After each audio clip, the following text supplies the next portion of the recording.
So yes, for this class, as Andrew said, we're going to be talking about nettles as food is the main goal. How many people here have eaten nettle before? Okay, great. So as Andrew said, nettles have a lot of uses. So I'll talk briefly about that before we focus on the food part. So one of the resources we've used a lot is an herbalist. Her name is Rosemary Gladstar, and if you've drinking the traditional medicinal teas, she co-founded the brand, and she's been an herbalist for like 50 years when herbalism was not. She started reawakening herbalism when it was not popular. Her grandmother, I think her grandmother, the Armenian, help me, Hailu, with this story, but her, if you remember. I think you were talking to her. Oh, okay. I believe her grandmother was part of the Armenian, what do they call it, the long walk where they were forced to walk. And it was, anyway, her grandmother kept their family alive with edible plants. And she learned from this grandmother. But she has a lot of great resources, Rosemary Gladstar. And I was going to read her section here on nettles to give you an idea of all the uses for nettles. She said, with regard to nettle, well-known herbalist, so she's referring to another herbalist, Chico Che, sums things up simply in his excellent book, Making Plant Medicine. He says, besides the plant's many medicinal uses, which include remedies for gout, rheumatism, anemia, exhaustion, menstrual difficulties, skin problems, and hay fever, just to mention a few, nettle can also be cooked and eaten. It can be infused as a tea or as a tincture and more. It was once one of the most important plants used in the manufacture of cloth as well. And many judged nettle fabric to be finer than cotton or linen. And it was cultivated by ancient Greeks and Romans.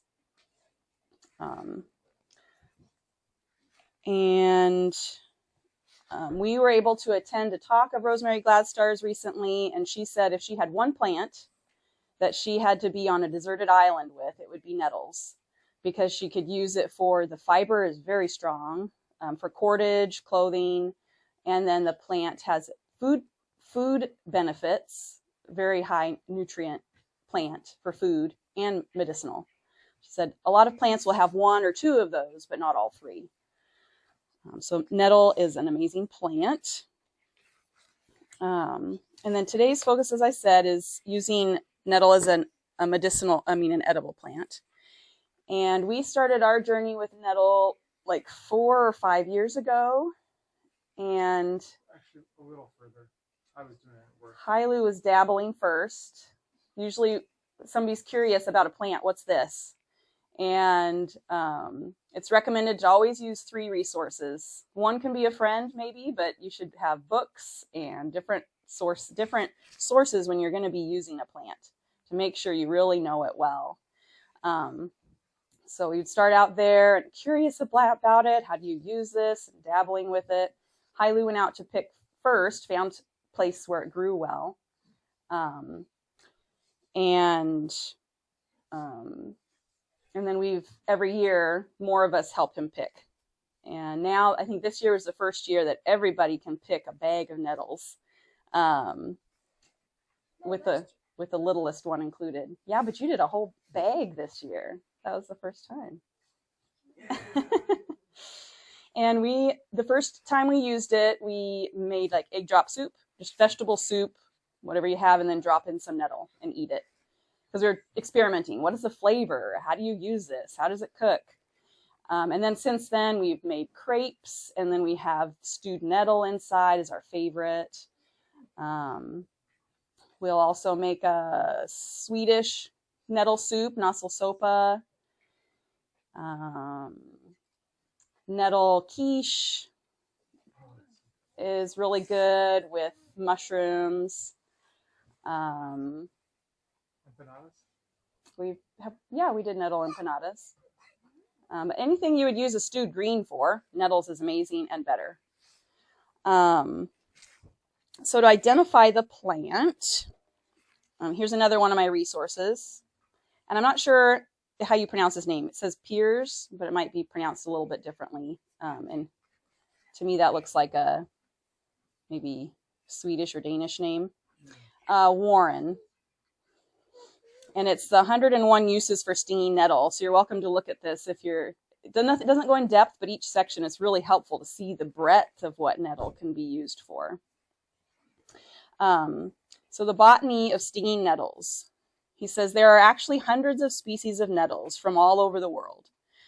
But for the purposes of this article, we are generally talking about the common stinging nettle. Urtica dioica. I don't pronounce that. Dioica. Dioica. It is a very hardy perennial that can be found growing almost anywhere. Wasteland, gardens, pasture, hedges, verges, and so on. It can reach up to 7 feet tall. I don't know that I've seen it 7 feet, kind of more in the 5-foot range. And it has long branching yellowish roots, which sprout new plants.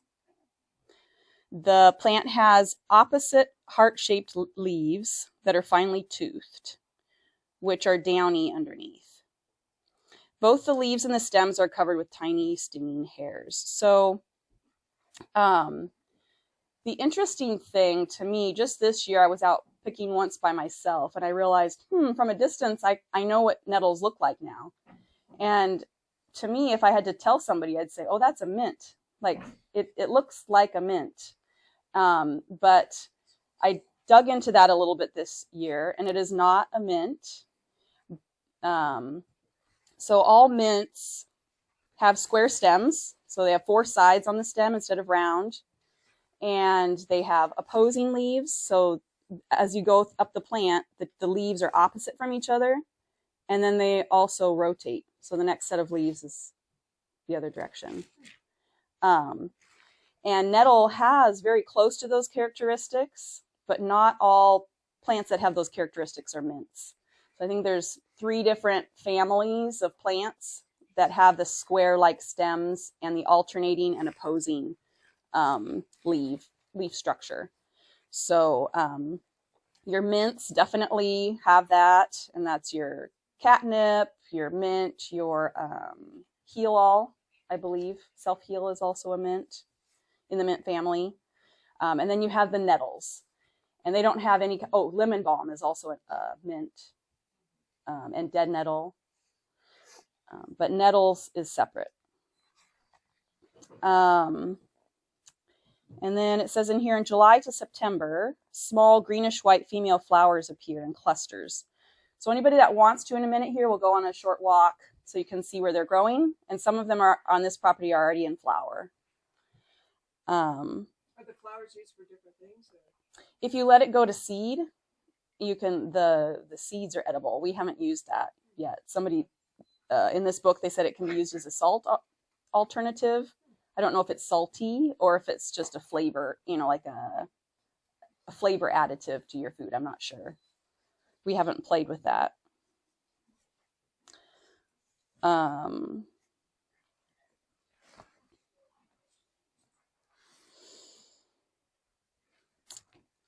then for us down in Vancouver, we harvest in like the last week of February sometimes, depending on the weather, and through March. Here, it may be similar. When you're harvesting for food, right now is being too late. You can harvest leaves for tea. You can wait until the flowers turn into seeds and collect those. I'm not familiar with when is the best time to harvest for fiber. Would that be about now? It depends on where you live. If you're on the east side of the state, you can sometimes go all the way through the winter. On the west side of the state, pretty much after the first winter storms, you got to get it because then the fibers will rot. Start to rot. And they're so strong that they're even standing after the winter. You'll see this open meadow, or this kind of open area in the forest with all these stalks sticking up. And you go, that looks kind of cluttered and like, what is that? And it's nettle. One element to that I've read is that some nettles, just like any plants, are more potent sometimes and less potent, depending on where they grow. So some people will go and hand pick, but they don't have good technique with a more mild nettle. And then they go pick another one and they get stung a lot. And nettles are so highly nutritive that they have to have stings. That's kind of the way we think of it. They said, I read a quote, if nettles didn't have stingers, there would be none left for us. Like all the other animals would just devour it. Hailu often bare hand picks. Yeah, because if you come in and you pick up, yeah, rather than if you hold it and push down like we're used to grabbing something, then all those little needles that are facing up like this are just coming right into contact with your skin. I don't like getting stung by bees or wasps at all. So Hailu can tell you I've been very nervous about picking nettles.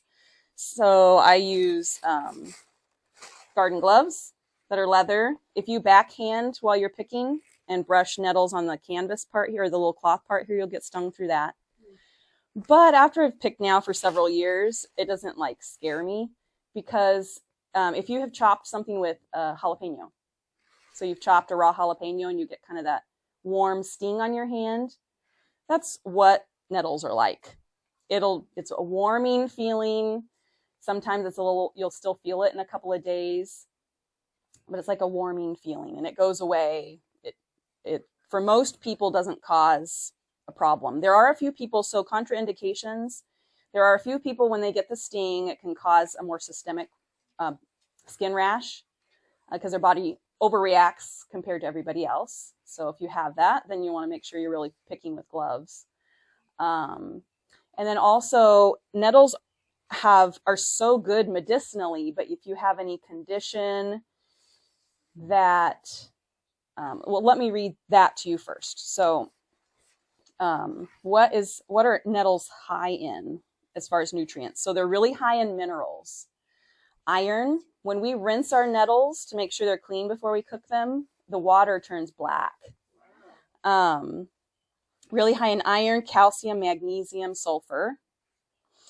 So if you're eating it and you're not supposed to have high calcium, iron, magnesium, then maybe you should avoid it, but most of us are deficient. So nettles are amazing.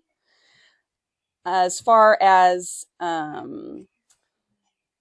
the nettle is the green plant, the green food that has the highest amount of protein out of all green leafies. Your kale, your spinach, your all of those greens that you might eat. Nettle has the highest protein. It also is high in vitamin C and vitamin A,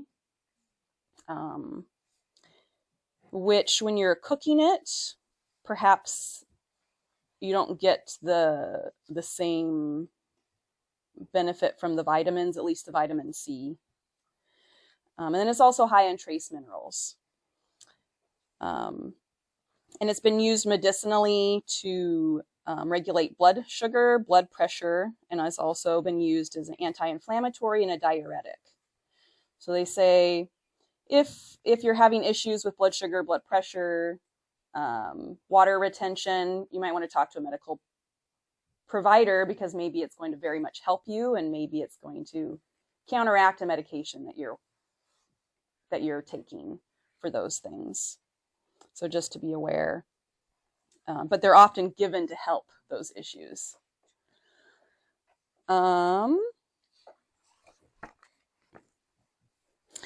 So at our place, with them coming up that early, late February, early March, they're coming up with everything for us that are the first signs of spring. We have the daffodils will come up at the end of February, and then we get a cold snap and they're all, cold daffodils, the poor things. They'll first flower out looking like they're going to freeze. The first bird that comes out for us is the chickadee. And yeah, my kids know. Where we harvest is in a wooded area, And it's so quiet because it's still winter. Like you're out there, there's no leaves on the deciduous trees. Everything's cold, quiet, except for the chickadee. And I like to think they're saying, spring is here now, spring is here now. And they've woken up the nettle. Because at that time, when the chickadees start coming out, the nettles are poking up like these little green tufts at the base of the old year's stalk. And they like to grow really well in like thick, rich soil at the base of a log that's decomposing, around the bottom of trees. But they do need some sunlight too. So it'll be in little, not a big meadow, but like broken up areas where there's not full tree cover and sunlight can get in. But they like that really thick. And they also like water. You do have to be careful because they're a bioaccumulator. Because they're so nutrient rich, or they are nutrient rich because they soak up all the nutrients from the soil. So if your soil is contaminated, you don't want to harvest your nettle there. Alongside roads, if there's been any kind of disposal of chemicals, runoff from your roof even potentially, like if it's asphalt, like you need to consider what is in that soil and in that water, that it's going to be really good for you instead of toxic. So we go on a plant walk and we harvest the nettles for food when they're between kind of that 6 inches, 5 to 6 inches out of the ground until they're about hip height. And then after that, they get really fibrous and are good for doing fiber projects with rather than food. Some people will still collect the leaves for tea, to dry for tea. But my understanding is that the plant then is putting all its nutrients into the flowers and seeds. So the leaves just aren't as nutritive as they are early. And what we do is we harvest by, if this, say this was a shorter plant here, just coming out of the ground.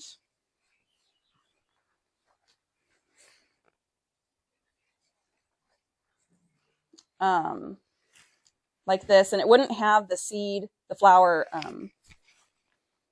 and seed parts here. They kind of do, but they look like little white leaves. And we leave at least 2 sets of leaves on the bottom so the plant can keep growing. You don't pull the whole plant.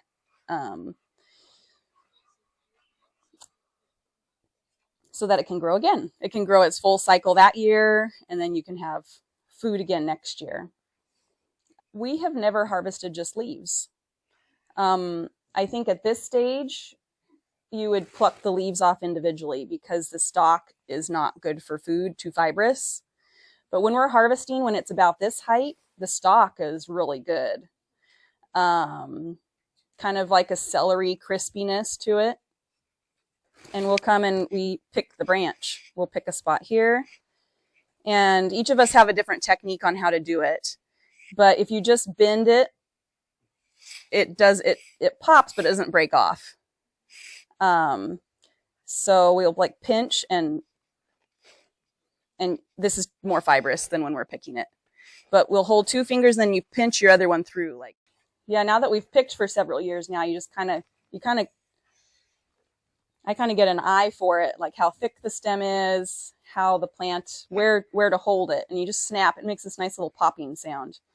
But basically, you're trying to hold it upright, and then you poke with your thumb into it to snap through the cords.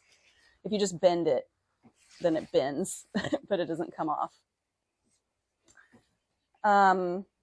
So we pick into a bag like this so you don't get stung with your bag, through your bag. The first couple of years we used thinner bags. You could probably use a canvas bag, a bucket. But if you're picking along and this is beside you and you get stung on your leg, you'll survive just fine, but it's not as pleasant. Also, we're picking at a good height of the plant that we just bend over like this and pick. If you squat, you'll probably sit on a nettle if you're in a nettle patch. We've done that. So all of us just kind of lean over and pick, and stuff into this bag, and you can really cram them in there. They won't, some plants you cram something in there and they kind of fall apart or they bruise, but nettle, you don't have to worry about that. You just pack them in nice and tight, fit as much in there as you can. We bring it home at that point, and we use tongs to fill up our sink full of water, and then we use tongs and we'll put them in and rinse them off. And usually we're just rinsing off pollen. We harvest early enough that there's not all the bugs.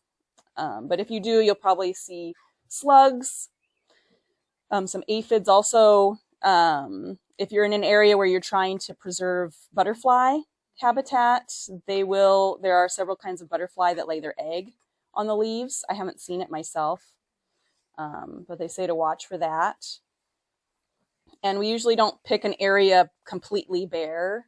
We'll leave, I don't know, depends. Sometimes we'll leave 25%.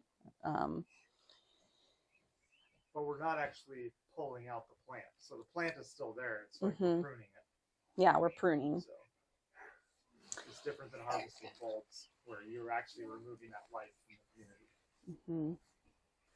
Because there's 3 different ways to get rid of the stinger in order to eat nettle.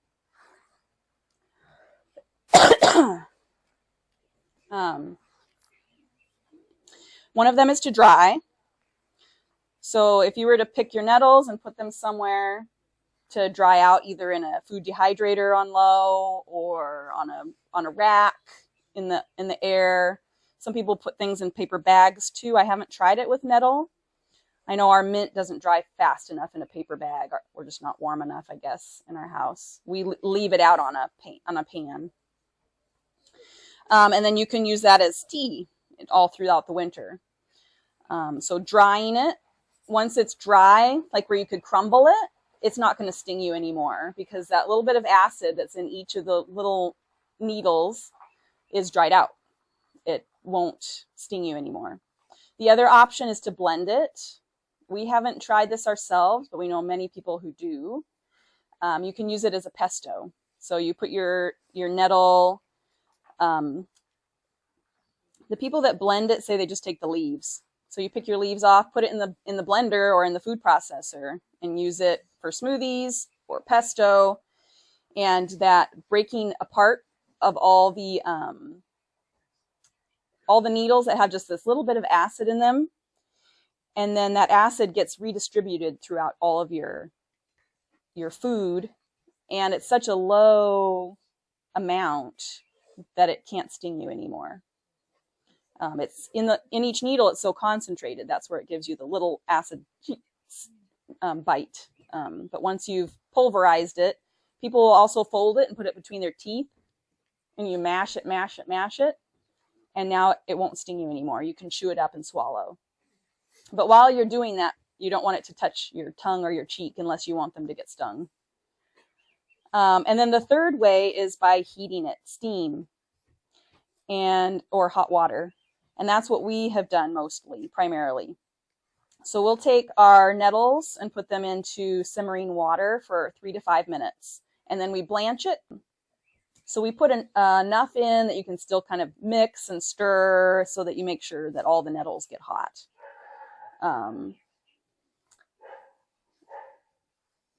So this water is getting hot here. Thinking just to heat it up so you guys could see. And if anybody wants to feel one of the nettle leaves after they've been cooked.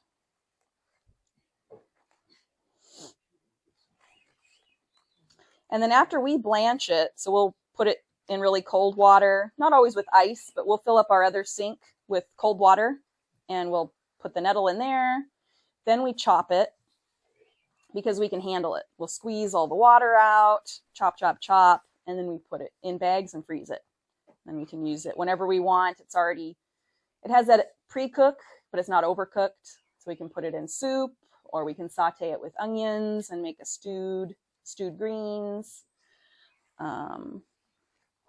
Like we brought nettles, so if anyone wants to come by, we're having nettle soup each morning for breakfast. When we're here, we freeze it and bring it on camping trips. You can also make a tea out of it, especially if you're using the young. These are older leaves now that we're farther along into the spring, summer. The best time to make a tea or food from nettles is when it's really young, in that stage where it's like 6 inches to about hip, between knee and hip height, depending on how tall you are. That's when it has all its nutrients for food. And if you make tea, then it'll turn black, and it's just so high in iron. If people are iron deficient, they'll often recommend a nettle supplement, either nettle tea, nettle tincture, because it's an excellent source of iron. Okay. So this is nettle. We love it so much just to eat it as food. It is so good. Oh, for flavor. So nettles, for people who've eaten it, how would you describe nettle when you're eating it? Like green beans. Like green beans, spinach, Fresh green beans. an irony taste.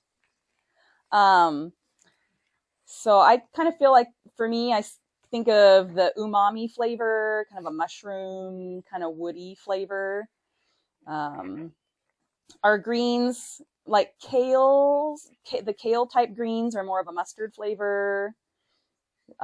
Spinach has more of a sour flavor.